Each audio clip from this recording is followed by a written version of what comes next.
Tuan-tuan imam yang saya muliakan, Tuk Datuk Datin-datin, tuan-tuan, puan-puan, hadirin, hadirat rahimakumullah, semoga Allah merahmati kita semua. Pagi ini insya-Allah kita baca kitab akidah, muka surat 330.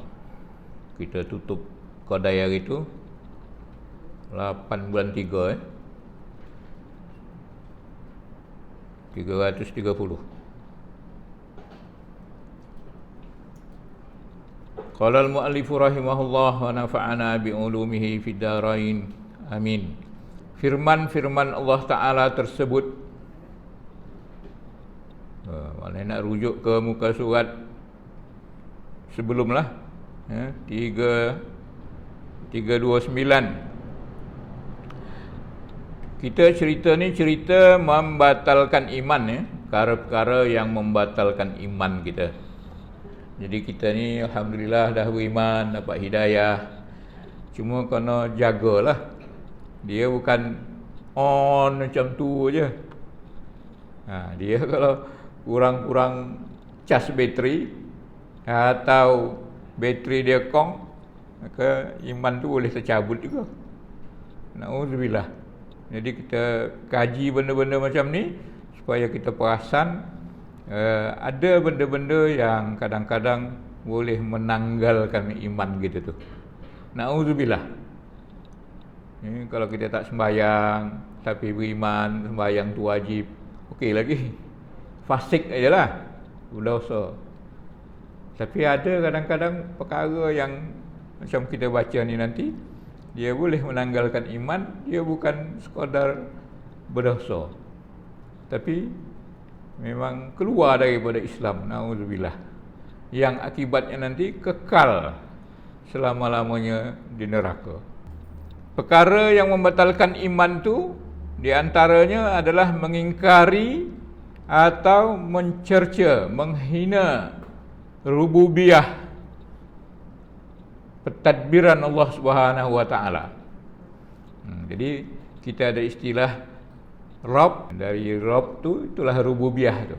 Jadi Rabb tu Tuhan yang mengatur, yang Rabba, yang mengatur, yang mengasuh, yang mendidik, yang menjadikan segala-segalanya lah. Jadi rububiyah ni nanti dia kita nampak adalah segala perbuatan Allah Subhanahu wa taala. Itu namanya Rabb atau rububiyah, kepengurusan. Jadi bila dikatakan Rabb, yang maknanya Tuhan bahasa Melayu kita, dia akan berhubung kait dengan perbuatan-perbuatan Allah Subhanahu wa taala. Berbeza dengan ilah. Ilah Tuhan juga bahasa Melayu kita. Cuma ilah tu dia yang berkaitan dengan perbuatan hamba. Minta tolong, berdoa, mengharap, menuju, mengadu. Itu perbuatan-perbuatan tu daripada hamba kepada Allah Subhanahu wa taala yang dikatakan ibadah. Jadi ilah tu Tuhan yang makluh, yang diibadati. Jadi beza dua istilah tu, Rabb dengan ilah. Bahasa Melayu kita serupa ya. Jadi kita dah baca hari tu, salah satu perkara yang membatalkan iman adalah mengingkari atau mencerca rububiyah. Maknanya kita mengingkari perbuatan Allah Subhanahu wa taala, seperti dalam ayat yang muka surat 329 tu. A'udzubillahi minasyaitonirrajim. Qul man yarzuqukum minas sama'i wal ard, dan seterusnya.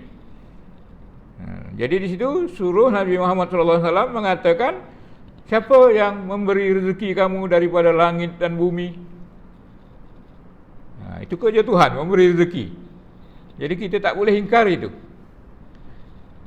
Siapa yang memiliki pendengaran, penglihatan, kemudian diberikan kepada kita pula penglihatan, pendengaran, siapa yang boleh mengeluarkan yang hidup dari yang mati dan mengeluarkan yang mati daripada yang hidup dan mengurus segala urusan ni, Jadi itu adalah kerja-kerja Tuhan. Ayat yang kedua tu, qulillahumma malikal mulk tu'til mulka man tasya'. Katakanlah ya Muhammad, Allahumma, ini cara kita berdoa, puji Allah Subhanahu wa taala dengan kehebatan rububiyahnya, perbuatannya. Apa perbuatannya? Malikal mulk, Malik yang memiliki kepemilikan yang sempurna. Apa yang dia miliki? Al-mulk, kerajaan, kekuasaan dia memiliki.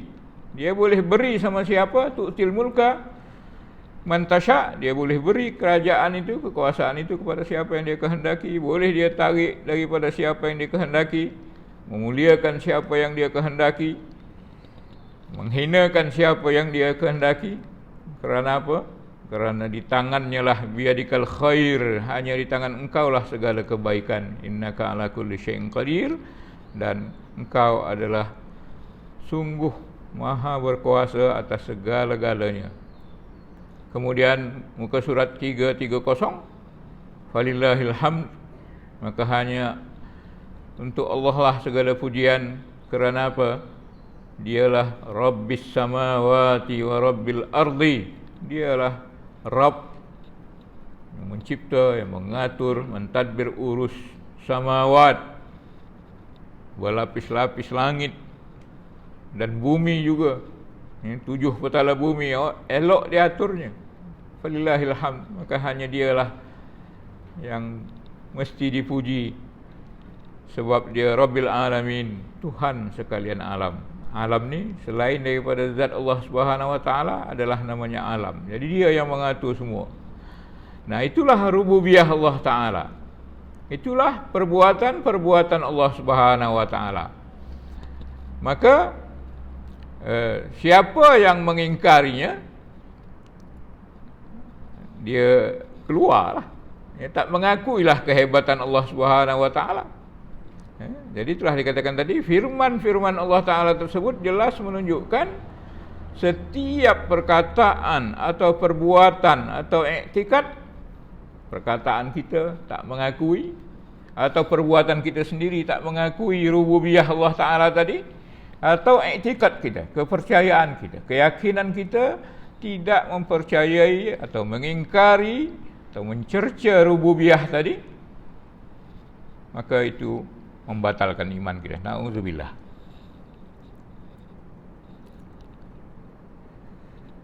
Jadi kita mesti yakin lah tuan ya, rububiyah Allah Ta'ala dari itu mesti yakin. Jangan ada campur syak, keraguan. Jadi kita jangan ada terkurang sedikit pun keimanan kita, iaitu yakin tadi itu. Mesti 100% kita percaya tentang rububiyah Allah Subhanahu wa taala.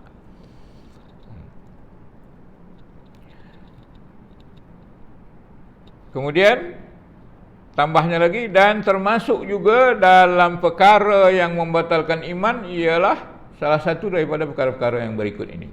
Nah, perincian dia. Yang pertama, mengingkari bahawa Allah Ta'ala adalah pencipta alam ini. Rabb, pencipta alam, mentadbir urus alam. Jadi bila kita syak, tak yakin bahawa Allah itulah yang mencipta alam ni, maka batal iman. Jadi kita mesti yakin betul-betul bahawa alam ni adalah Allah yang mencipta. Sebab apa? Sebab dia yang mengakui, dia yang menurunkan ayat-ayatnya, yang dia mengakui bahawa dia pencipta alam ni. Yang lain tak ada. Tak ada orang yang mengakui saya mencipta alam, tak ada. Adalah orang gila di Amerika sana tahun 3-4 tahun yang lalu. Ya, dia mengakui alam ni saya punya ni. Lain tak ada. Tuhan-tuhan sembahan-sembahan yang lain. Ada dia cakap alam ni saya yang urus. Jadi hanya Allah lah yang mencipta, sebab dia turunkan Al-Quran dan dia kata dia yang mencipta alam. Rabbil alamin. Jadi kalau kita ingkari bahawa ada selain Allah yang mencipta alam ni, menafikan rububiyah Allah Ta'ala terhadap alam ni, menafikan Rabbil Alamin, batal. Yang kedua, mendakwa bahawa alam ini adalah qadim. Mana qadim ni sedia ada, tiada pencipta jugalah. Jadi alam ni memang ada lagi dulu, tak ada menciptanya. Serupa dengan zat Allah Subhanahu Wa Taala nanti. Sebab salah satu sifat Allah Subhanahu Wa Taala adalah qadim, wujud qidam kan. Sifat 20 kita ada, dan adanya itu dia adalah qadim, tidak bermula. Jadi kalau kita katakan bahawa alam ini adalah qadim, lawan qadim itu adalah hudus, baru, maknanya mula-mulanya tak ada, kemudian dia ada, maka dia katakan baharu, itu namanya hudus. Jadi kita jangan mendakwa, jangan mengatakan, jangan mengiktikadkan bahawa alam ni selain Allah Subhanahu Wa Taala ya. Bila alam ini adalah qadim. Kemudian ketiga, mendakwa alam ini bukan makhluk. Lebih kurang macam itulah tu. Ya. Kita mengatakan atau percaya bahawa alam ini bukan makhluk. Jadi kalau bukan makhluk, makhluk tu apa? Benda yang dicipta. Khaliq, bahasa Arab ni dia lebih kurang tukar-tukar sikit je. Ya. Jadi maka bila kita baca Quran, bacaan-bacaan dalam sembahyang, jangan tukar takir. Kalau tukar takir, makna dia akan lari. Jadi apalagi ayat-ayat Al-Quran, hafal elok-elok, baca elok-elok, terpanjang terpendek. Yang saya kata kemarin, Malik raja, Malik yang memiliki, Malak malaikat. Jadi itulah bahasa Arab. Kono belajar. Jadi mendakwa alam ini bukan makhluk. Kalau bukan makhluk, kalau bukan dia dicipta, maka dia khaliq, dia yang mencipta. Tak ada selain Allah Subhanahu Wa Taala yang mencipta, tak ada. Jadi kita mesti yakin, seyakin-yakinnya bahawa selain daripada zat Allah Subhanahu Wa Taala adalah makhluk. Yang keempat, mendakwa alam ini bukan di bawah tadbir Allah Ta'ala. Kita selalu baca Alhamdulillahirabbil alamin, Rabbil alamin. Kita puji Allah Ta'ala tu sebab dia Rabbil alamin, dia yang mengatur urus dari mulai mencipta dan seterusnya sampailah selama-lamanya. Jadi bila kita ingkari rububiyah Allah Ta'ala terhadap alam ni, pentadbiran Allah Ta'ala terhadap alam ni, maka kita menafikan Rabb Allah Subhanahu Wa Ta'ala atau rububiyah Allah Subhanahu Wa Ta'ala. Maknanya ada pentadbir yang lain. Atau kita mengatakan bahawa alam ni jalan dengan sendirinya, tanpa atau tak ada yang mentadbir urusnya. Mana boleh kita cakap macam tu kan? Tak logik lah. Gila lah cakap macam tu. Cakap kasar, gila lah macam tu. Kita tak ada, tahu-tahu ada. Ini bukan Allah Ta'ala yang kerja. Kita ada sendiri. Dengan secara tiba-tiba je. Tak boleh. Kita mesti ada yang mencipta kita. Alam yang lain pun yang lebih indah, lebih besar lagi daripada kita ni, mesti ada penciptanya. Tak mungkin alam ni jadi dengan sendiri. Kalau kita sesat di padang pasir, tertidur di padang pasir, unta yang membawa barang-barang kita tu hilang entah ke mana, ya, kita pun tertidur, makanan tak ada, apa tak ada ni, bawa unta tu lagi hilang. Tiba-tiba kita terjaga dari tidur kita. Tengok unta tadi ada. Tengok pula di samping unta tu ada kuih muih Ada gulai lemak, cili api, ada nasi, ada sambal belacan. Tadi tak ada, tiba-tiba ada. Oh, ini terjadi dengan tiba-tiba, dengan kebetulan. Ada orang cakap macam, itu orang gila.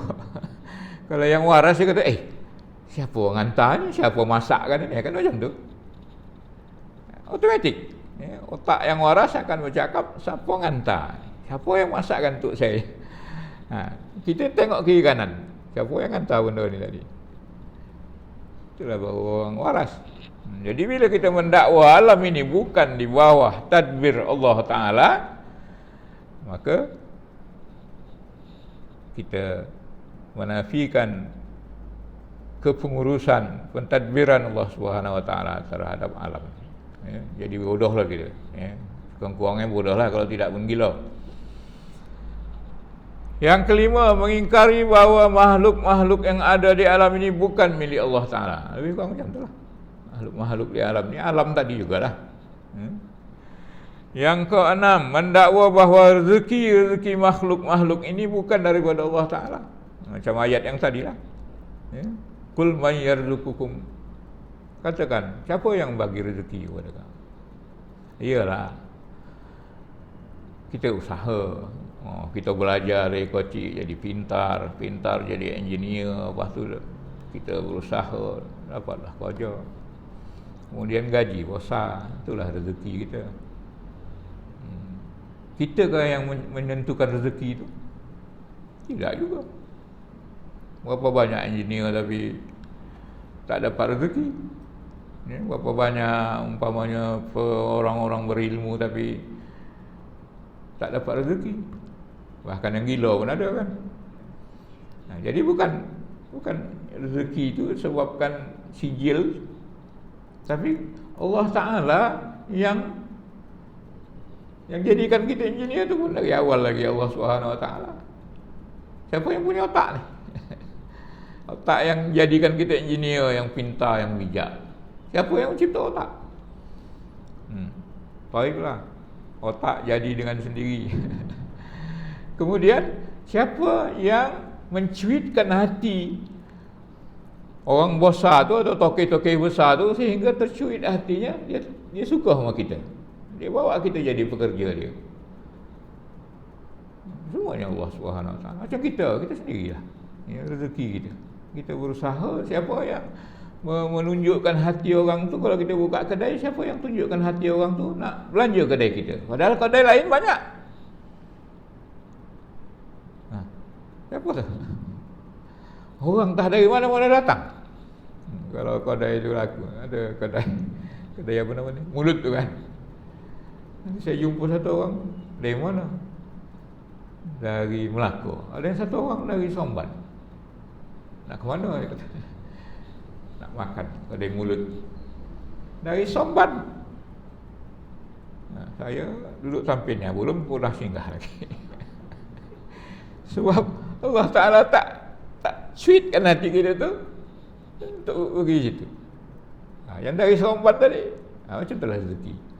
Jadi, tuan-tuan, bila kita mengingkari rezeki ni bukan datang dari Allah Subhanahu Wa Taala kepada makhluknya, maka gugurlah imannya. Yang ketujuh, mendakwa bahawa Allah menjadikan makhluk ini dan membiarkannya. Dia mengakui bahawa Allah cipta makhluk ni, tapi lepas tu dia biarkan. Dia tak ada lagi hubung kaitnya dengan makhluk. Dia biar macam tu je. Jadi kita ni berjalan, makhluk-makhluk ni, matahari dan semua ni, bumi, langit, matahari dan manusia-manusia ni, dia berjalan dengan sendirinya, tak ada pengatur ni. Makanya dengan alhamdulillahi rabbil alamin menafikan tu semua. Ya? Allah dah cipta manusia ni dan dia yang Rabb, dia yang mengatur segala makhluk-makhluk ini, alamin. Jadi kita mesti ucapan-ucapan sembahyang tu, Al-Fatihah tu, mesti yakin betul-betul lah, faham betul-betul dan yakini bahawa Allah lah dah cipta kita. Dia tidak biarkan, dia sentiasa tadbir urus daripada kita lahir sampailah kita mati, semuanya Rabb, dialah yang mencipta, mengatur alam ni. Dia tak biarkan. Ya, ada juga pendapat-pendapat kadang-kadang, ya, Allah Maha Kuasa, Allah Maha Hebat.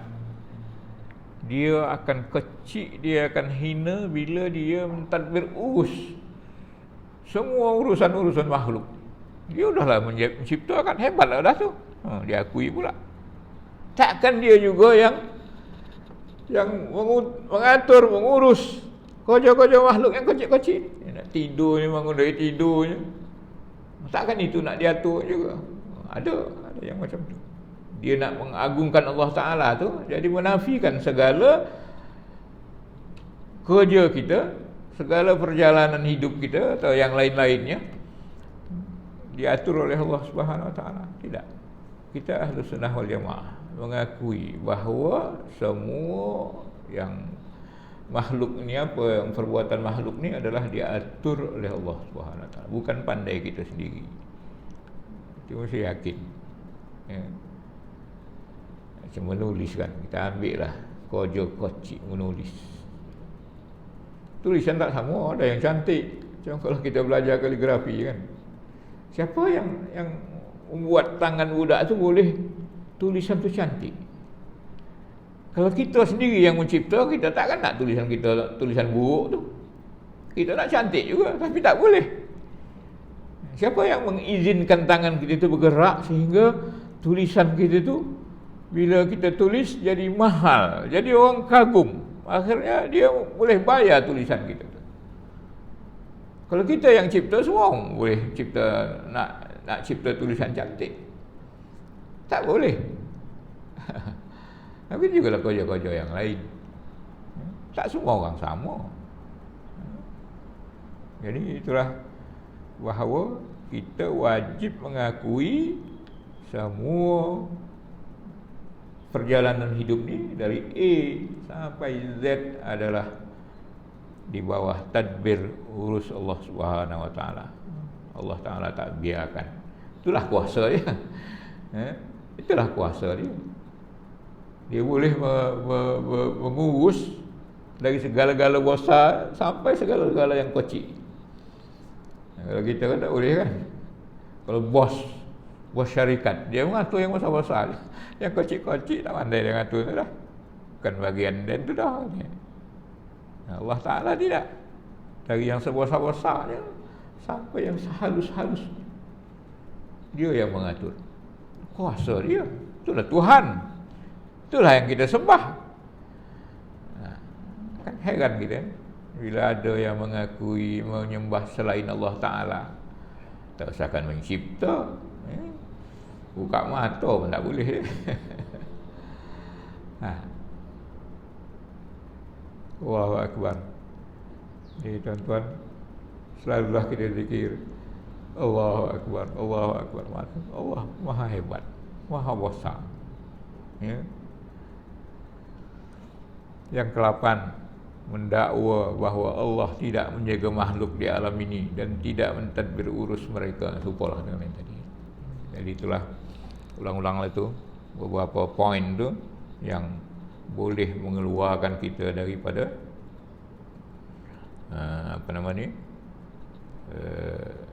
keimanan. Kemudian muka surat 331, atau apa-apa sajalah seumpama yang itu, yang mendakwa apa sahaja dakwaan yang menyentuh pentadbiran Allah Subhanahu Wa Ta'ala, kesemuanya adalah merosakkan iman dan membawa kepada kufuran. Rosak iman maknanya jadi kufur lah. Kufur, kerja dia kufur, orangnya kafir. Tengok tu, ubah-ubah sikit aja. Kufur, kekufuran.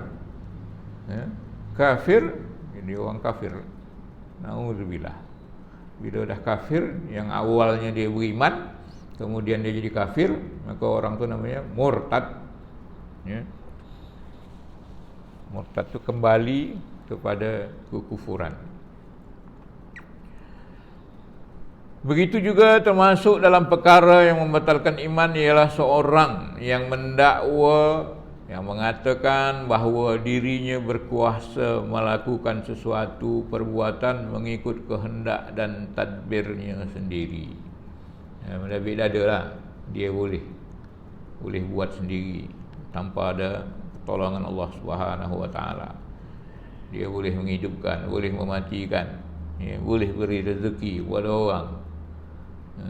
Sebagaimana Firaun yang mendakwa dirinya berkuasa mentadbir alam ini. Sebagaimana dinyatakan firman Allah Subhanahu Wa Taala kata, "Faqala ana rabbukumul a'la." Dia merasa hebat, kaya, kuasa, semua orang turut cakap dia. Akhirnya dia katakan, "Ana rabbukumul a'la." Akulah Tuhan kamu al-a'la, yang paling tinggi. Takaburnya dia. Sebab bila Musa kata Allah menghidupkan mematikan, aku pun boleh hidupkan, boleh matikan. Dia pun bunuh seorang, ini matikan. Yang seorang lagi dia biarkan tu menghidupkan. Itulah dakwaan dia. Maknanya dia boleh buat apa saja sama bangsa, sama rakyat dia masa tu. Maka dia takabur lah. Tapi bila dia Allah mendatangkan matahari dari timur, maka kau datangkanlah cuba dari barat. Fa buhital ladzi kafar. Maka terbodohlah orang-orang yang kafir. Jadi mendakwa bahawa dia boleh mengatur, memberi rezeki, menghidup, memati dan sebagainya, maka itu adalah boleh menanggalkan iman. Bagaimana Firaun katalah, ana rabbu, asalnya tuan-tuan. Ada sebahagian orang, sebahagian ulama kata rabbu tu tuan, yang punya. Kum tu ni lengan, ada saya cerita gitu kan, ulang kaji lah ni. Kum ni lengan baju ni namanya kum. Jadi ana rabbukum, aku adalah orang yang punya kum, bapak kum lah, bapak lengan baju. Dulu, zaman-zaman dulu, orang-orang hebat lengan baju ni besar. Makin besar makin hebat lah tu. Kalau orang-orang yang tak hebat, dia tak berani besar-besar lengan tangan, lengan baju. Jadi asal mulanya kata orang macam tu lah, kata ulama, dia mendabik dada bahawa dialah yang hebat. Sebab hanya dia yang kum dia tu besar, tak ada yang lain lagi, yang lain tak berani. Itu cara hidup orang dulu. Tapi lama-lama kum tu bukan lengan baju, tapi jadi kamu. Ana rabbukum, aku Tuhan kamu, aku pemilik kamu. Kan sombong. Jadi macam itulah mula-mula sejarah daripada ana rabbukum. Menjadi saya Tuhan kamu, Rabb kamu, yang mengatur kehidupan kamu. Supaya dengan orang kita kan kebiasaan, kalau orang pakai sorban, ekor ni tu kalau panjang itu orang hebat lah tu, orang berilmu lah tu, itu boleh totak kepala tu tak mengapa. Dulu-dulu lah orang tua-tua dulu cerita. Jadi orang-orang Mesir, orang-orang Arab dulu pun macam tu. Makin lebar baju dia tu, makin hebat lah dia tu. Rupa macam kita tadi lah. Kalau sorban itu panjang, dia punya ekor tu, itu orang besar lah tu, orang hebat lah, orang maha guru lah tu. Nauzubillah. Jadi kita macam mana pun kayanya kita, macam mana pun bosanya kita, jadi bos besar, ingatlah bahawa rezeki pekerja-pekerja tu bukan di tangan kita, tangan Allah Subhanahu Wa Taala. Jangan kita merasa pula kitalah yang bagi makan, minum, tadbir urus semua kehidupan pekerja-pekerja. Jadi sombong, bahayalah tu. Walaupun dia tak kata ana rabbukum, tapi dia boleh mendabik dada. Kalau tak saya yang menggaji kau, kan ada keluar cakap-cakap macam tu. Bos-bos besar tu kadang-kadang, majikan-majikan tu, dia mendabik dada. Kalau bukan aku gaji kau, kalau bukan aku ngasih makan kau, itu bahaya. Cakap-cakap macam tu bahaya. Termasuklah kita sendiri kadang-kadang sama anak-anak kita. Jangan mendabik dada. Kalau tidak, sayalah yang buat macam ni, buat macam tu, tak jadi orang kau. Tak boleh. Itu tidak pun sama dengan Firaun tadi, tapi adalah ciri-ciri dia tu. Adalah haluan dia tu lebih kurang, dah nak melencong ke sana lah tu. Dan termasuk juga dalam perkara yang membatalkan iman ini ialah mereka mendakwa bahawa memberi milik kepada seseorang. Itulah memberi milik, memberi rezeki, mentadbir urusan mereka. Dan juga batal iman itu sebab menyokong dakwaan-dakwaan atau kepercayaan-kepercayaan mereka yang sesat. Jadi kita tak cakap, tapi kita sokong. Macam ada dalam YouTube tu kan, selalu pengikut-pengikut Ayah Pin. Dia tak mengaku dia Tuhan, tapi dia mengakui Ayah Pin tu memang Tuhan. Saya jumpa sama Ayah Pin di langit. Jumpa Ayah Pin di langit. Kemudian macam-macam lah dakwaan dia. Jadi dia menyokong ketuhanan Ayah Pin. Apa situ kan? Kafir lah. Jatuhlah iman dia. Jadi kita bercakap tak boleh, menyokong cakap kekufuran tu pun tak boleh.